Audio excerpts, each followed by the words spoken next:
पण त्यांच्या कुटुंबातील काही लोकांशी बोलणार आहोत। काय सांगाल?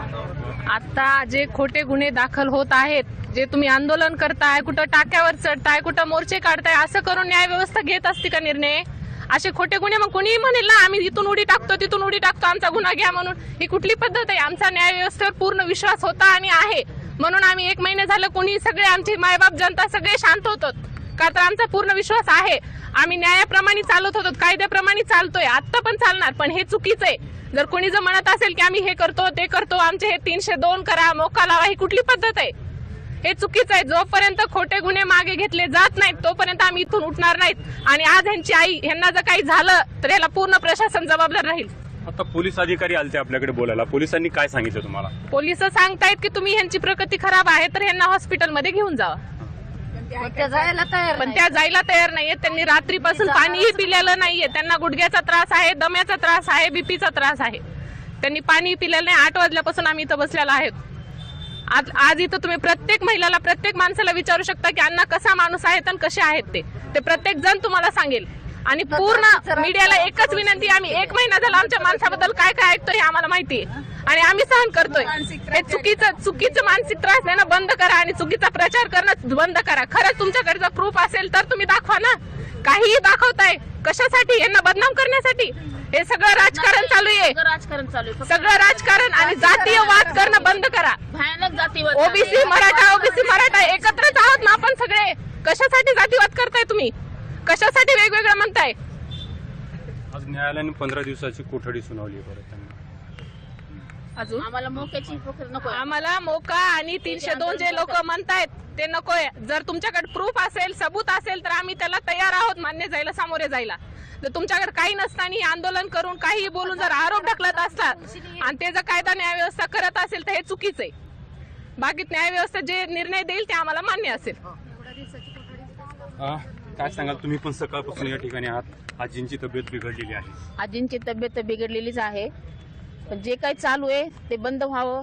आणि मेन म्हणजे जे जातीवाद करून जे चालू केलंय, हे राजकीय लोकांनी, राजकीय नेत्यांनी जे चालू केलंय, आज जवळजवळ महिना झालं पूर्ण महाराष्ट्र बघते काय जातीवाद होतोय, काय होतोय।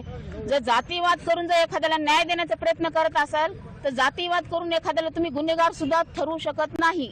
ह्याच्यामध्ये आता तुम्हाला जर मराठा, वंजारी हा समाज जर दाखवायचा असेल तर मी सुद्धा सांगते की मी सुद्धा आज मराठ्याचीच आहे।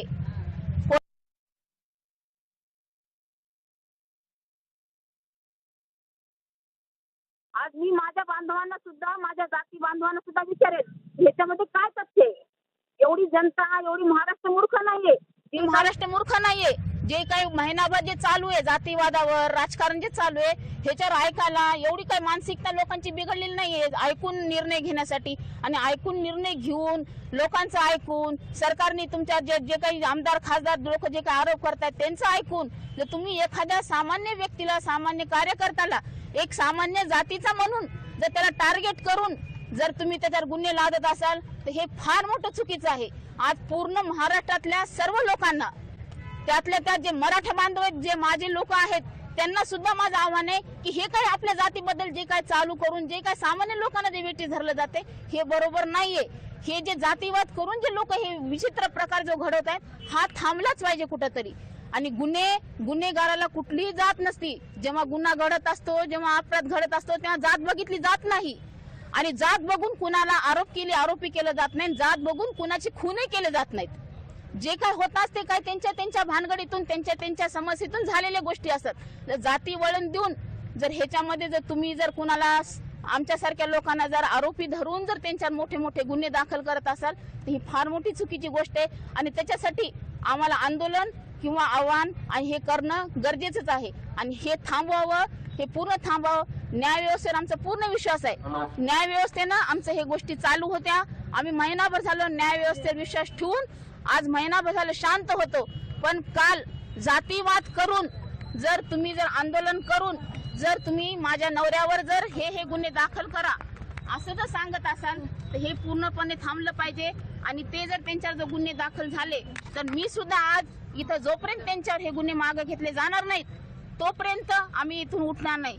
आमचा फक्त न्याय व्यवस्थेवर विश्वास आहे त्या लोकांनीच मागणी केली होती ना, CID बोलवा, SIT बोलवा. मग आता त्यांचा का विश्वास नाही त्या लोकांवर? त्या लोकांच्या ह्याच्यावर तुम्ही का दुमत करताय? आज त्यांच्या तपासाप्रमाणे चालू दे ना सगळं, आणि त्यांच्या तपासाप्रमाणे योग्य ते चालू आहे ना. आज तुमच्या म्हणण्याप्रमाणे चालत नाही म्हणून तुम्ही लगेच आंदोलन करून तुम्ही जर नाव घ्यायला सांगत असाल तर हे चुकीचं आहे, आणि हे होता कामा नये, आणि हे घडू देणार नाही आम्ही. जर तुम्ही विनाकारण आंदोलन करून जर नाव घ्यायला सांगत असाल माझ्या नवऱ्याचं, तर जोपर्यंत त्यांचं आम्ही पण आंदोलन करून सांगू की जोपर्यंत त्यांचं ह्या गुन्ह्यातून नाव मागं घेतलं जाणार नाही, मोका लावा, 302 लावा, 307 लावा असे जे सांगतायत ते तोपर्यंत आम्ही इथून हलणार नाहीये. आम्हाला तुम्ही दाखवा न्यायालयीन व्यवस्थित तुमचा आमचा मार्ग चालू आहे असं तुम्ही आम्हाला सांगा, त्याप्रमाणे आम्ही चालू. आजी कसं बरी तब्येत आता बरं वाटायले?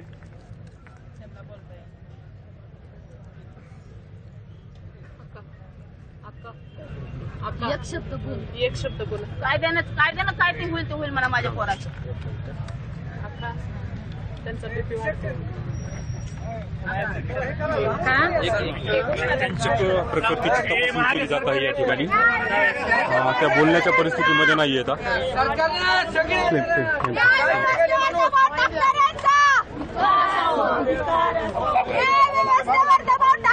त्यांच्या आईंचं BP तपासलं जातोय. डॉक्टरांची टीम या ठिकाणी आहे. मोठ्या संख्येने जमाव देखील आहे. आता घोषणाबाजी सुरू करण्यात आलेली आहे.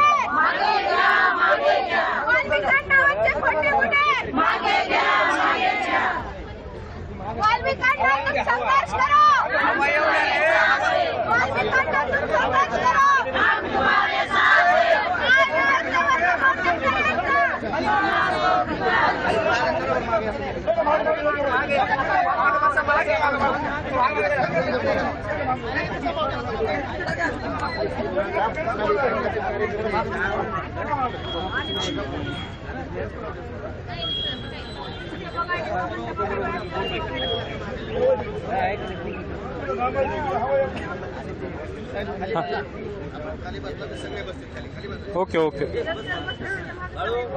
या ठिकाणी परळी पोलीस ठाण्यासमोर जे आंदोलन सुरू आहे, या ठिकाणी वाल्मिक कराड यांच्या मातोश्री स्वतः सकाळपासून आंदोलनामध्ये आहेत. त्यांच्या प्रकृतीची तपासणी आता डॉक्टरांकडून केली जात आहे. आपण डॉक्टरांशी बोलायचा प्रयत्न करू. आपण आता तपासणी केली, काय सांगाल?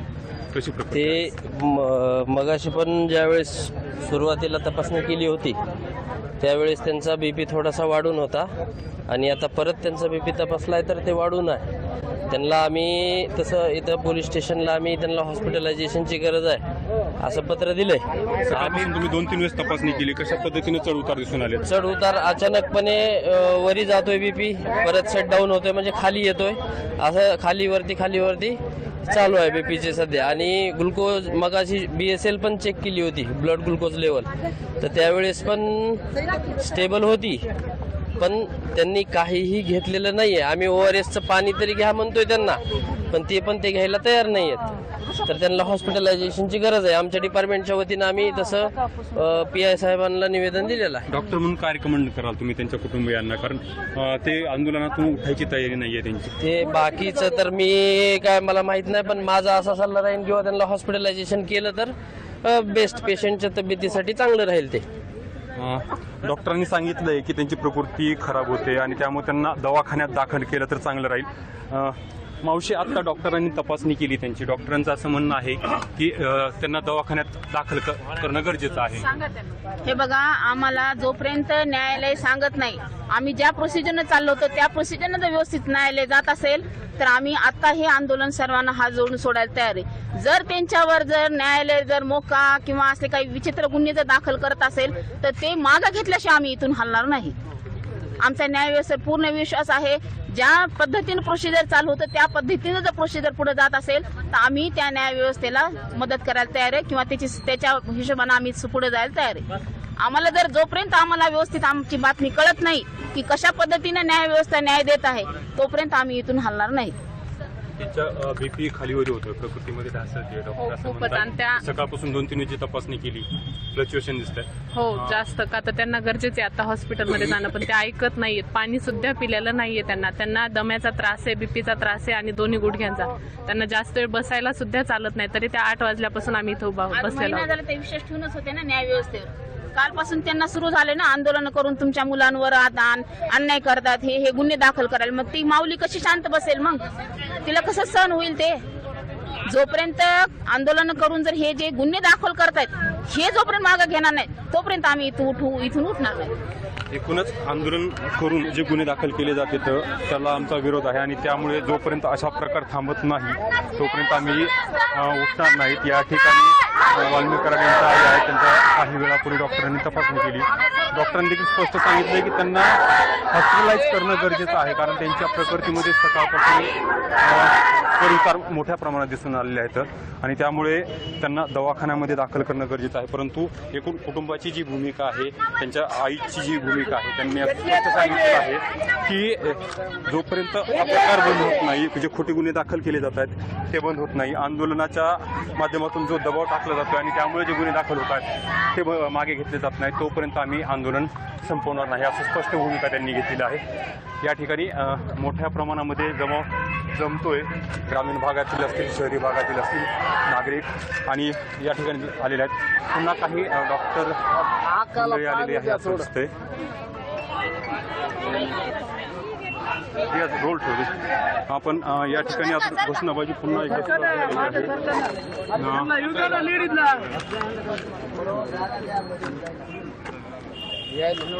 आंदोलक आपल्या भूमिकेमध्येच आहेत. जोपर्यंत खोटे गुन्हे वापस घेतले जाणार नाहीत, आमच्या मागण्या मान्य होणार नाहीत, तोपर्यंत आंदोलन न सोडण्याचा इशारा त्यांनी दिलेला आहे. रियाज ये स्टुडिओ. तर वाल्मिक कराड यांची घरची मंडळी, त्यांचे समर्थक जे आहेत ते आता परळी पोलीस स्टेशनच्या बाहेर आंदोलन करताना दिसतात. जोपर्यंत गुन्हे जे आहेत वाल्मिक कराडवरचे ते मागे घेतले जात नाही, म्हणजे मकोका लावू नये, योग्य तो तपास व्हावा आणि अनावश्यक किंवा दबावापोटी गुन्हे लावू नये अशी मागणी जी आहे ती वाल्मिक कराड यांच्या घरच्यांनी केली. वाल्मिक कराड यांची आई, त्यांची बायको आणि त्यांचे सगळे समर्थक आता या क्षणाला परळी पोलीस स्टेशनच्या बाहेर बसलेत. परळीच्या वेगवेगळ्या ठिकाणी त्यांचे समर्थक आंदोलन करतात. हे आंदोलन सुरू असल्याचं आपण बघतोय. या आंदोलनात आपण जर पाहिलं तर संदीप क्षीरसागर शिवाय इतर नेते सुरेश धस असतील,